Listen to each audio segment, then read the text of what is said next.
Hi guys, Arthur Hobden here, and welcome to this market analysis and software video where we will focus on giving you all the high-level information you need to make an informed choice about what software workflows are best for small to medium O+P clinics. There's a reason why I have chosen the specific software that I use for O+P Digital Design, and I will prove to you and everyone how these tools empower you many times over in transferable skills and design freedom, while also costing you, in most cases, about 80 to 90% less than the yearly cost of comparable O+P software suites or solutions today. And that's the one thing no one in this space wants you to know about. This analysis video will be most valuable for organizations who are vetting softwares for purchase and vetting design workflows and want a resource for side-by-side comparisons and accurate analysis. Practitioners who are also looking to onboard their clinicians and technicians in 3D digital design should also be very interested in this video, because I'm going to go very deep in depth into almost all of the names you have come across in the 3D software space, and I will be able to show you side by side the analysis and functions, ease of use, and cost without bias. To give you a little bit of background about who I am, I'm a 3D digital industrial designer, and I have spent the last 8 years working in almost every industry you can think of. I have worked in automotive, aerospace, dental, medical, props and film, PCB enclosures, and yes, O+P, with one main theme. I design and implement 3D printing solutions into each project that I work in.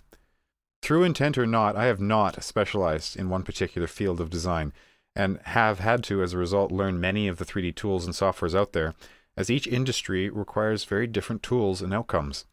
My knowledge of navigating all these genres means that I have a really good overview of the market from many angles, and also gives me a unique seat to understand the acute disparity O+P has in the digital space, compared to other industries who have been doing the same thing for a long time. I'm at the point now where I want to share what I have learned during my time in O+P design and show you exactly what tools I use as a generalist designer that can compete and replicate the results you see from large O+P software and manufacturing solutions at 5% of the upfront cost. I want to give back and empower small and O+P mom and pop shops with the skills and knowledge they need to compete with these larger players, all while improving your ability to navigate the digital design space. So without further ado, let's get started and let's take the deep dive. So what is 3D design as a whole, or as an industry? Digital design software as a genre encompasses a lot of different applications. There are some for visual effects, architecture, character rigging, animation, gaming, product design, engineering analysis, assembly control.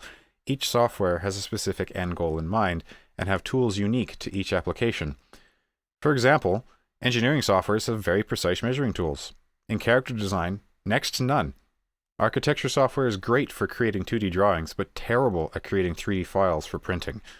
Product engineering softwares have lovely manufacturing file types and interfaces for machining, yet work extremely poorly with mesh files, which is the main mesh file type for 3D scanning applications, and is also found in most video game and FX softwares. 3D scanning software uses the mesh file format, but can't create 3D print-ready solids without a lot of cleanup. There are many more examples, but you get the gist. There's many trade-offs as you go in between different softwares, and if you're not careful, you can get stuck with poor results. Now, while this might sound frightful, there are things that I can do to help distill this choice for you. Some things that most people won't tell you is that there are core fundamentals in digital design that are constant across all platforms, and if you know one 3D modeling concept, the basic of these concepts can be applied across all genres. You don't need to know everything to be able to get the job done, and in fact there are usually only about 20% of the tools that you need to know that will get you 80% of the way there. Once you understand that, and that the core fundamentals and the basic tools that you need, you can get the rest of the way usually by searching concepts or questions on the internet. Once you understand universal concepts in digital design, you can become a power user simply by being able to poach the best tools from each software solution to fit a unique process, which is really the fundamental strength of being a 3D generalist. So the secret, the how-to approach of creating a digital workflow from all these trade-offs is actually quite simple. Find a series of softwares that, when combined, hit all your main objectives, and then create a pipeline or workflow that marries them all together. Because many share fundamental concepts and tools, if you simply apply your knowledge of both, it's easy to come to the right solution. It's not about picking the one right software or the one right workflow. It's about curating your solution across multiple platforms. To do this takes years of trial and error, and is the main value justification large SaaS offerings use to charge high fees for their curated and streamlined software suite. This is where I bring value because I have done all of the trial and error for many applications in 3D and have proven a workflow that costs me between $500 and $1,000 a year to make prosthetic and orthotic devices, and that's it. Compared to SAS offerings, this is anywhere from 5 to 10% of the cost of subscribing to one of these seats or licensing of software. This is the reason why I want to share this workflow with the OP world, because the affordability of the solution can't be beat, and the only upfront investment you need to make to maximize the offer is to become a literate consumer in CAD tools and generalist 3D concepts. If you do this, you save lots of money on software costs with the huge added benefit of being completely independent and free in your leverage of 3D printing tech. Design anything and make anything. By giving this solution to the OP world, the lower end or small to medium-sized clinics can get into the game much quicker, instead of sitting on the sidelines and watching large enterprises take all the market share and investment away from their practice. So with that, let's dive in and take a look at the markets today. This is where we enter the generalist categories of softwares that are not industry specific and offer a wide range of technical tools and solutions to fit the engineer and designer in all of us. So I'm going to break CAD softwares down into two major categories, each with 3 different tiers. So the first one would be mesh modeling, softwares that deal in manipulating and generating triangle-based meshes for 3D geometry. Mesh data was first solidified in gaming and effects software and were a useful file type for 3D scanning hardware because of the pointillistic capture of how light-based scanning works. The second category would be parametric modeling, software that creates parasolid files, or NURBS modeling, or engineering modeling, which offers extreme ease of editing and are standards in manufacturing today. These files often have a design history to them and a sort of DNA formula to them that can be manipulated at low or high levels to create complex interrelated assemblies and part variations with ease. For now, think of the difference between a PDF document and a doc file. PDF files are static and are not easily editable and carry all the information of a document as a snapshot in time, whereas a doc file is easily modified and will format itself often differently depending on which computer you view it on, and it can easily be broken or changed without any restraint. Parasolid and mesh files are similar in this relationship, and as an O+P Digital Designer, you need to be able to marry these two very different standards together in order to poach the advantages of both worlds. So in each major category, mesh modeling and parametric modeling, there's going to be 3 tiers within each of them, which is based on a factor of affordability and the tools offered. Tier 1 softwares are low-end and often freeware to an extent. There's a bunch of mesh tools in this space, and some of them offer really awesome tools. Tier 2 has expanded capabilities for an expanded price point. You truly do get what you pay for in this kind of software, and Tier 2 offers more affordability and proficient CAD softwares that are used in a huge array of manufacturing settings today and take a broad scope of the market with them. Finally, there's Tier 3 softwares that are available on the market that do have opportunities for prosthetics and orthotics. You may have been exposed to them through the work of Additive America or Brent Wright, who have been putting amazing designs out there using Tier 3 software. These tools have a huge emphasis on engineering-grade mesh tools and workflows, but come at a huge upfront cost with maintenance fees and hardware peripherals that are expensive. These tools are a great fit for enterprise-style outfits who need to create highly integral files. So now that we know what kinds of software we're dealing with, what criteria do we need to consider when picking O+P software? Well, we need access to measurement and engineering tools that will enable us to create high tolerance or form-fitting geometry. We need file types and export file types that create manufacturer-ready 3D print files, and not all softwares are equal in this regard. We need access to mesh manipulation and mesh repair tools to work with our 3D scans, because mesh files are unique and generally interface poorly with engineering or production software. There's a lot of things that need to be prepared in order to bring a modified patient scan into an engineering software suite. We need traceability in our process for auditing and FDA compliance, with readouts on patient-specific measurements and results generated by the software. We need repeatability in our workflow so that we can create templates to save ourselves time. We need access to a certain amount of automation to save further time and prevent needless repetition of digitally mundane tasks. And above all, we need affordability. It doesn't matter how competitive a software may claim to be if the license cost per person is over $10,000 each a year. With that cleared up, let's explore the offerings that best suit your needs. So starting up, in Tier 1, we have Meshlab. You may have heard of Meshlab. It's a mesh viewer that allows you to edit and export meshes for 3D printing and other softwares. It is very powerful, but users frequently report on how hard it is to use. And out of the gate, let me tell you that it doesn't have an undo button, which creates a ton of headaches. Then you have Netfabb. Autodesk Netfabb is a software application tailored for additive manufacturing, rapid prototyping, and 3D printing. Fundamentally, it is a 3D printer slicer and not a modeler, which means it codes files that directly feed into a 3D printer. So although the tools in it can be powerful, they're a little antiquated compared to other offers, and they've been around for a while. They were even acquired by Autodesk in 2015, so if you have a subscription to Fusion 360, you have access to Netfabb and some of the tools, which is a plus. So Netfabb really only prepares three-dimensional files for printing and converts them into slice layers. A professional Netfabb subscription costs $4,635, and the 3-year premium subscription is $12,000. So is it worth it? In my opinion, you're better off trying it for free if you are interested in writing your own FDMG code for your own hobby machine, but you would be better off buying Fusion 360 and having access to Netfabb if you want some of these features for 3D control, because Fusion 360 is an actual parametric modeler.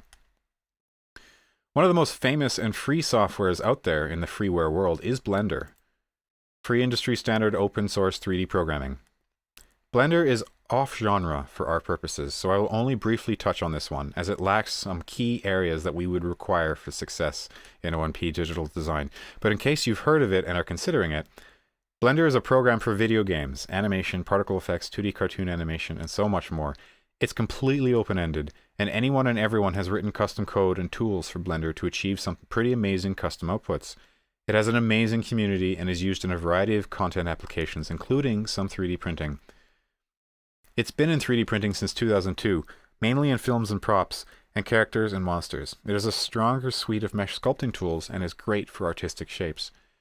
However, it falls short of what we are looking for, mainly because detailed measurements and accurate models are not a strong point of Blender. Although it has good versatility, the integrity of what we need for dimensioning with accuracy for organic geometry, as well as not having good traceability or history associated with design processes, make Blender a poor choice for O+P and 3D printing. It's more of a sculpting 3D modeler and animation tool. Not only this, but Blender has a very steep learning curve.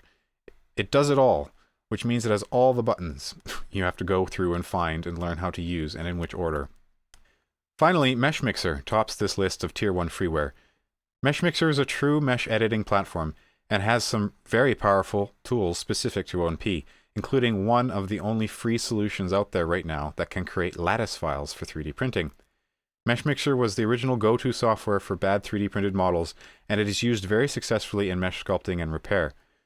So much so that Autodesk also acquired Meshmixer in 2018. So for O+P specific workflows, the winner for freeware essentials would be Meshmixer. Moving into Tier 2, we now have expanded capabilities for the expanded price point. Let's start off with a name that I know you've all heard of, Solidworks. Solidworks is the choice in the engineering world and has strong links with manufacturing because of how long it's been in the industry. It has a lot of grandfathered in authority in large companies who have needs for large part design and management duties.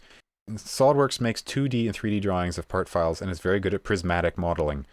Prismatic being geometric, centric parts like boxes, cylinders, and etc. But it is not good for organic modeling.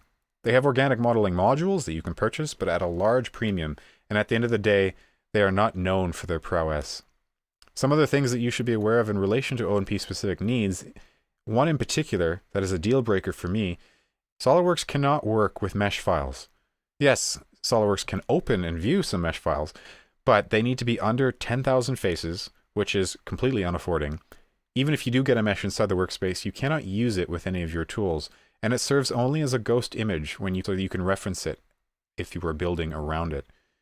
When working with scan files, this becomes a huge barrier because we need to reference the anatomy, but we can't model the organic equivalent because the tools are not competent or able to reference that mesh surface. Something else about SOLIDWORKS that you should know too, and for me personally, this is one of the reasons why I stay clear of it, is that their pricing model is nefarious and antiquated in today's SAS market. So a SOLIDWORKS standard term license for 1 year is $3,023. SOLIDWORKS professional term license for 1 year is $3,973, and SOLIDWORKS premium license for 1 year is $5,323. The second half of this deal is that you have to back pay for versions you didn't buy. I'll give you an example. Say I have happily used SOLIDWORKS 2017 for a few years and I go and finally want to buy SOLIDWORKS 2022. For some new features, I have to pay for the 5-year difference worth of upgrades before I can get a hold of that software. So I have to pay 5 times over in order to get them to release the latest version to me. That part they won't tell you about, but I will. Because we were looking for a mesh functionality and organic modeling, SOLIDWORKS is not a great fit. Also too, if we want something affordable, SOLIDWORKS is bad for having these hidden fees and back pay structures, so be aware. SOLIDWORKS' contemporary in the space is Autodesk Inventor, which is essentially very similar to SOLIDWORKS. It is not as often used and has smaller community behind it, in part because of the success of its little brother, Fusion 360, which has been steadily taking up the lower end of the market share of Inventor.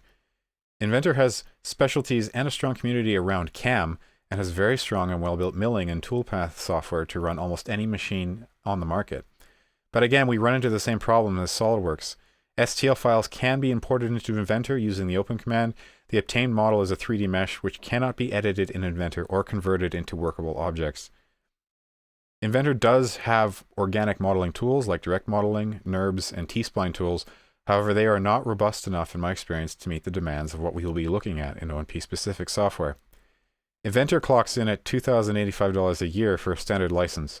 Much more affordable at least, but don't worry, they'll get more affordable yet. One other name that is more commonly known and has been shown to be used in O+P is Rhino, or Rhinoceros. Rhino is actually a pretty cool software. It's a bit of a chimera because it sits in between a lot of different industries, including architecture, jewelry, design, product design, photo rendering, landscapes, automotive, and a lot more. It's a direct modeler, so no parametric history, which drives down the score it would receive for repeatability and automation present in other modelers.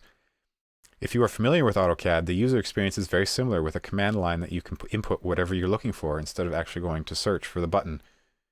The one thing that makes Rhino a strong competitor is that it plays really nicely with other programs. Rhino has one of the largest import and export file type lists ever. Any program can talk to Rhino. And because of this, Rhino is great for multi-software workflows, because often one software will not talk to another, but if you can put the files through Rhino and then save it out into the format that you need, you're golden. Rhino also has a great user community with lots of support and custom tools written by users and developers. Rhino has a very long cycle time between releases, which may sound like a bad thing, but it's actually the reverse. Unlike SOLIDWORKS, when you pay for the next version, you are getting essentially a new program, with loads of added new features and well-tested, stable interfaces. There was a 6-year gap, for example, between the release of Rhino 5 and Rhino 6. Especially when Rhino is only $1,000 for a perpetual license and $500 to upgrade, it's a very friendly and cooperative program that will save you in a pinch with some of its versatility. Rhino unfortunately may be a little too broad in its application though, and unfortunately the stock Rhino experience is not parametric, so history, repeatability, and traceability are not strong suits for the O+P application. Next up, we've heard a lot about it, Fusion 360, and now it's time to tell you why. Fusion 360 is a young program, only launched commercially in 2013, but what it has set out to achieve would be a driving force in the market for other softwares to look to, and have indeed been following since about 2018. Fusion 360 was originally launched with the milling industry in mind. Fusion 360 has integrated freeform, parametric, mesh, surface, direct, and sheet modeling workspaces, allowing you to use whichever one meets your needs and all at once. It has built-in cloud storage, which means you get the power of your computer but the portability of the cloud. You can offload your files as well as your simulation for stress and part analysis into the cloud, all while continuing to work on your designs without sacrificing assets on your computer. It has the ability to read all other software file types, uploading them through the cloud, converting options, and making them natively available in Fusion 360. There are no versions of Fusion 360 either. You pay a monthly subscription rate and the software self-updates every 2 weeks, with new and added features when they are ready. It's always a great feeling to open up the program one day and all of a sudden the newest version has new tools to explore, all while not having to worry about downloading new versions or installing licenses. Notable tools in Fusion 360 is a token-based generative design workspace which will run analysis on your load studies and come out with truly next-generation lattice and shape-optimized parts for your final design files. Fusion 360 is making one of the first parametric mesh workspaces, something which has not been done in any other program. Mesh modeling has always been a form of direct or sculpting modeling, and the ability to do this in parametric workspaces is a game changer. Tools from Netfabb as well as Meshmixer are slowly making their way into the program and will become ever more powerful in the near future. No matter if you are on a Mac or a PC or a mobile device, you have access to Fusion 360 files. You don't need any of the software to view the files either. You can share online links with patients or other practitioners on the web who can fly around and proof the models while you validate the design phase. You don't need to implement new service or software updates. You don't need a super powerful computer to run it. You can upload all other file types. And the best part, it's $500 a year or $60 a month. For this price and the sheer content you receive, Fusion 360 is the winner of this category of our Tier 2 software. And as O+P practitioners, when we design, we need parametric automation and history. Check.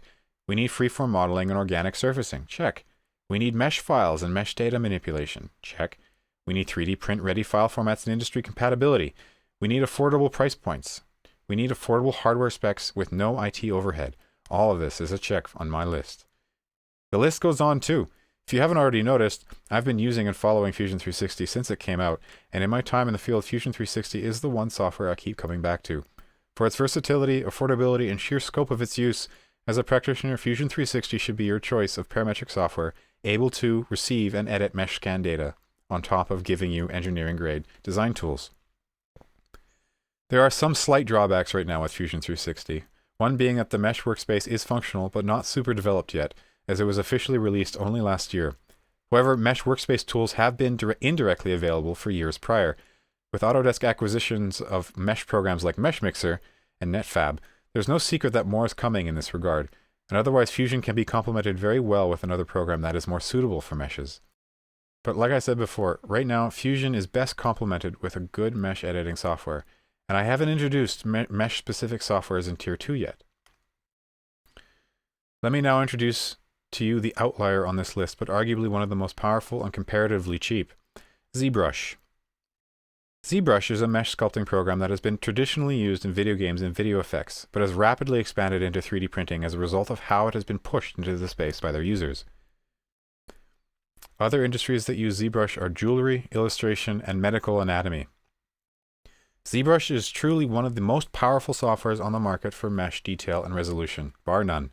Zbrush can support tens of millions of polygons on screen with instant feedback and brush control, which is 50 to 100 times more resolute than any other software in the industry. Especially in CAD workspaces that struggle to manipulate and work with meshes, Zbrush has been on the other side of the market since 1999, solving these problems for other industries. It is light on the computer that uses it, and it can outcompete many huge software bundles that try and offer similar results. This is great for orthotists because it offers great control and manipulation of scan mesh data. Zbrush has the ability to capture your history of your sculpting process and has the unique ability to let you customize menus and button placements, allowing power users to create automated workflows that greatly speed up your process. Once you start honing in on repeatability, another plus for orthotists is that we look to automate and ensure repeatable workflows. Zbrush can create full color and full textured models with ease, and can be used to create color files for 3D printing, which would greatly enhance your 3D printing opportunities as an orthotist for custom emblazoned sockets, arms, and other devices you may have seen with color mapping. Zbrush has the ability to create meshes that instantly can be converted into parasolid files. That's right, with Zbrush's extremely powerful mesh generation tools, the integrity of its outputs are extremely friendly to CAD, and can be used in its meshes to convert them back with one click into geometry that you can use in a parametric history file. Another huge bonus for orthotist workflows looking to marry mesh and CAD designs. Zbrush works at its best when used with a tablet pen or tablet screen. With the brushes and tools it has, you can get insane levels of feel and control over your sculpts in 3D without using a haptic pen, for example, from 3D systems. This is a great opportunity for orthotists because tablets are cheap compared to 3D pens, and allow you to directly apply your experiences in plaster carving or sculpting into the program with a great level of feel and feedback. This software is very cheap compared to other softwares in the same space. Currently, Zbrush offers a perpetual license for $895 and a subscription for about $40 a month, or $30 a month for 6 months. And if you don't use it, you can simply unsubscribe.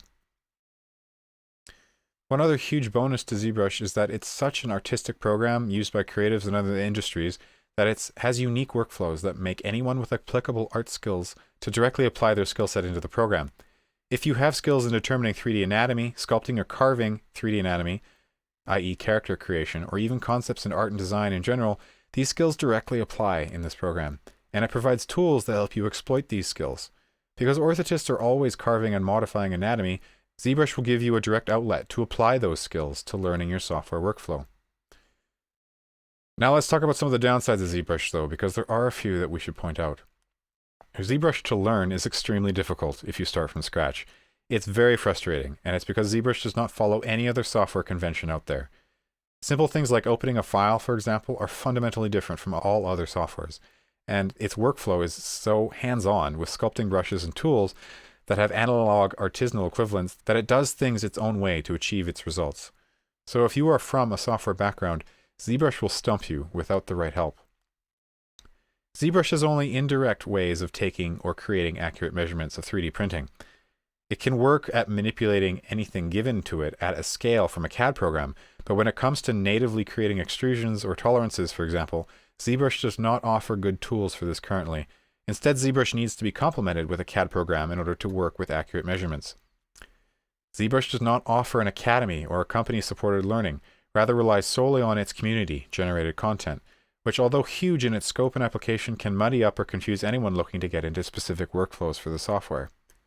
Despite its learning curve, ZBrush, if taught correctly, is the power tool in mesh editing that is both affordable and friendly to CAD programs and CAD workflows that are looking for repeatability. It offers direct compensation for artisanal skills acquired in orthoses design and gives you the feedback you are familiar with. From transitioning from plaster to program, you will notice the benefits it can offer you. So that wraps up our Tier 2 software's opportunities. Now finally we move to our Tier 3 softwares that are available on the market today, who have some opportunities for prosthetics and orthotics. Again, you may have been exposed to these through the work of Additive America or Brent Wright.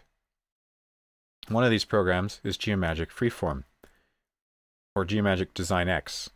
It's a fully parametric CAD platform that marries a very extensive mesh manipulation software inside of it, allowing you to create complex CAD files for manufacturing that can also lean in on sculpting solutions for organic geometry. It describes itself as a software for digital sculpting or manufacture. Geomagic is a voxel modeler, meaning that it uses 3D pixels or voxels to generate its geometry. This is in contrast to surface file types like mesh files and CAD files, which we have already discussed. It is best used with 3D scans or DICOM CT scans and has tools to help segment the various parts of the data into its constituent parts. Geomagic Freeform can also generate lattice files and color files for 3D printing, making it one of the only industry solutions out there right now for generating lattice designs. This software is best used with haptic pens, which gives you force feedback on the sculpting surface you are working on. So despite all of the things that are good with this software, what is the downside? Well, right now it's the cost. The software is modular and can cost nearly $7,000 per module. It also requires a very expensive haptic pen in order to be fully utilized. It has extensive hardware requirements right now as well, and it does not have automated workflows. It has a very direct modeling approach, one that does not have history attached to the workflow. The user community is very small and requires a maintenance fee to get dedicated support. Right now, Geomagic's Freeform costs about $16,000 to purchase with a haptic pen, with maintenance fees and a yearly maintenance contract on top of that. Overall, Geomagic is a commercial solution that is viable to uptake in O+P if you have the cash and time to invest in the software's unique toolset, and if you do, by all means.